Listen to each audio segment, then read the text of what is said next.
Drone Flying Rules USA. If you want to use your drone for anything other than recreational purposes, you'll need to secure a drone license.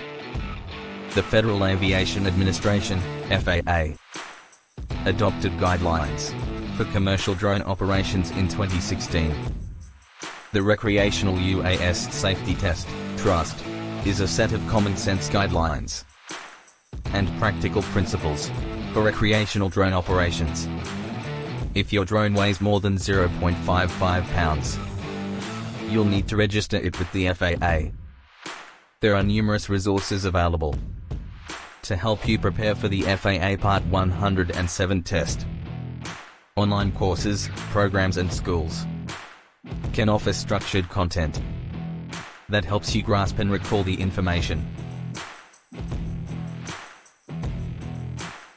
Free practice examinations to assist you in feeling more confident about completing and passing your test. The FAA Part 107 exam's ultimate purpose is to guarantee that you are prepared and capable of performing solid aeronautical decision-making, or Admiral. ADM is taught to all pilots through courses that are required for piloting all types of aircraft, as well as hours of practice flying and comprehending air traffic control tower pilot messages. NOTAMs, or specific notices of temporary restrictions, are included in these announcements. The FAA Part 107 test is simple to schedule and costs about $175 US. Tests are available at certified testing sites around the United States. If you don't pass with a score of 70% or more, you'll have to pay to repeat the test at a later date. The FAA Part 107 exam comprises 60 multiple-choice and true/false questions that cover all of the Part 107 rules principles. A copy of the Airman knowledge test will also be provided by the testing center. This manual includes sample airspace maps, illustrations, and topics that every pilot should be familiar with.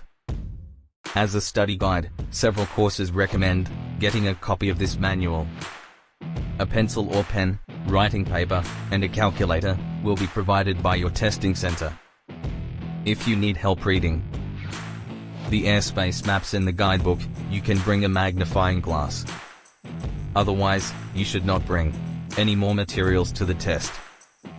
You'll need to consult the extra manual for some of the questions.